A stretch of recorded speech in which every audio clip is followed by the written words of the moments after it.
Assalamualaikum warahmatullahi wabarakatuh, sahabatku semuanya.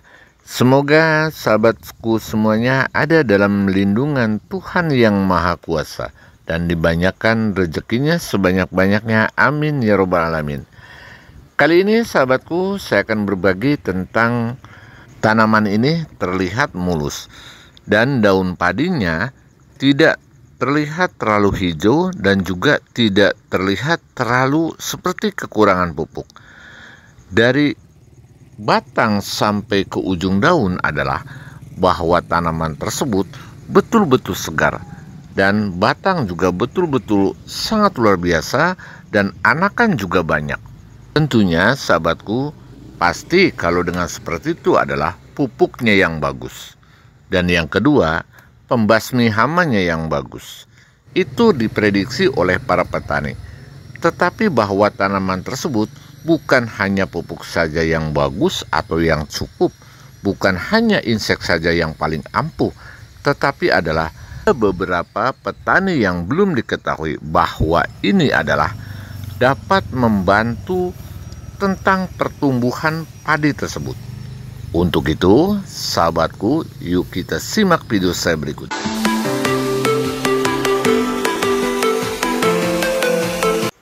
Tanaman padi ini mulus dan tanaman padi ini anakannya banyak. Itu bukan karena pemupukan yang cukup atau pestisida yang bagus, tetapi adalah ada beberapa unsur yang belum kita ketahui. Sebetulnya petani itu selalu belajar dan belajar. Karena kenapa? Kalau terlalu banyak pupuk juga banyak dampaknya. Dan kekurangan pupuk juga apalagi. Nah, dengan cara seperti ini, pupuk yang berimbang dan kita harus bisa membaca situasi dan kondisi pada lahan kita. Dan juga kita harus bisa membaca situasi kondisi tentang masalah cuaca. Selain daripada itu, bahwa pupuk pun tidak semuanya bisa mengcover kebutuhan daripada tanaman tersebut. Agar tanaman tersebut itu bagus, kita jangan sampai salah memilih untuk pemupukan. Di antaranya kita berorientasi atau bertujuan hanya NPK-nya saja yang banyak atau NPK-nya saja yang tinggi. Tidak seperti itu. Tapi kandungan-kandungan lain yang membutuhkan satu sama lain, itu yang perlu diketahui. Walaupun NPK-nya tinggi, tetapi kalau tidak bisa diserap oleh tanaman, itu sama saja kita dengan buang-buang uang. Salah satu contoh adalah semacam seperti ini. Kita membeli pupuk NPK. Di dalam kandungan NPK itu adalah nitrogen, fosfat, dan kalium. Dan itu adalah sebagai unsur makro. Nah, bagaimana? Apakah ada unsur makro yang lain? Semacam MgO, semacam sulfur. Dan bagaimana dengan unsur mikro? Umpamanya unsur mikro hanya Fe dan hanya zinc dan segala macam. Nah, ini sebetulnya masih kurang, sobat. Untuk dapat memacu pertumbuhan dari awal sampai akhir dan bisa agar tanaman padi tersebut di dalam bulir pun kita harus terisi penuh dan keluar malai pun harus panjang.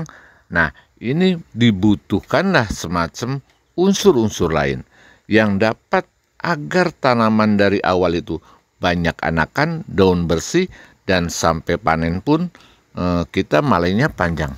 Dan bahkan bulir padi ini tidak akan rusak. Salah satu contoh saya menggunakan adalah semacam kalsium plus boron. Nah, kalsium plus boron setelah pemupukan ini sebagai pupuk nutrisi kalau bagi saya. Dan diaplikasikannya itu sangat mudah. Jadi setelah pemupukan 1 minggu sampai padi itu bunting, bahwa nutrisi ini bisa dipakai. Karena untuk dari awal kita penggunaan atau pengaplikasian bahwa nutrisi ini bisa memperpanjang akar. Selain daripada itu adalah sebagai pemecah daripada karbohidrat dan yang lain-lainnya. Sehingga bahwa tanaman tersebut adalah merangsang pertumbuhan anakan. Itu tujuan saya. Walaupun di dalam unsur daripada pupuk-pupuk buatan pabrik itu banyak, tetapi bahwa saya adalah menggunakan Kalbopit ini, yaitu ini sangat serasi pasangan ini. Karena bahwa pasangan ini adalah antara kalsium dan boron, kebetulan saya menggunakan Kalbopit, ini saya bisa digunakan setelah pemupukan. Saat tanaman padi masih muda atau sekitar usia 0 sampai 35 HST, saya menggunakan 1 gram untuk per liter. Atau dari dalam sendok, saya cukup dengan 1 sendok sobat. Itu bisa dicampur dengan nutrisi-nutrisi yang lain. Dan yang keduanya, setelah fase generatif sampai padi itu menjelang keluar male, saya menggunakan 2 sendok. Bahkan bisa dikatakan 2 sendok lebih. Ini baru rencana saya. Nah, ini adalah walaupun kita menggunakan 1 sendok dan pemupukan atau pengaplikasian penyemprotan saya, maksud saya, ini adalah 1 sendok setengah, terbukti bahwa tanaman ini adalah hijaunya bersih. Nah, itulah kelebihan daripada Kalbopit ini. Yang penting kita harus rutin. Salah satu contoh adalah kita setelah pemupukan 1 minggu dengan dosis kita ini adalah saya sendiri 1 sendok. Dan kebetulan bahwa padi ini kurang lebih sekitar umur 45 hari. Di saat padi usia 30 hari, saya menggunakan 1 sendok setengah. Ini saya baru mengaplikasikan dengan Kalbopit ini baru 3 kali aplikasi sobat. Nah, sini sudah terlihat jelas bahwa tanaman saya ini adalah sangat bersih. Dari akar sampai ujung daunnya ini betul-betul bersih. Dan dinding daripada sel tanaman itu ini sangat kokoh. Dan batang daripada tanaman itu betul-betul pokoknya nggak bisa diucapkan. Dan anakan bisa sampai hampir sama tingginya dengan indukannya. Nah, ini adalah kelebihan daripada Kalbopit ini yang sering saya gunakan bila mana kita kekurangan boron, bila mana kita kekurangan kalsium. Tapi kan kita tidak tahu, banyak petani yang tidak tahu bagaimana bahwa tanaman padi kita kekurangan kalsium, bagaimana bahwa padi kita kekurangan boron. Yang penting adalah kita mencampurkan unsur-unsur hara makro dan mikronya dan diperlengkap dengan Kalbopit, dan terbukti bahwa tanaman ini adalah betul-betul bersih dan betul-betul subur dan anakan banyak. Bisa Anda saksikan dengan tanaman ini.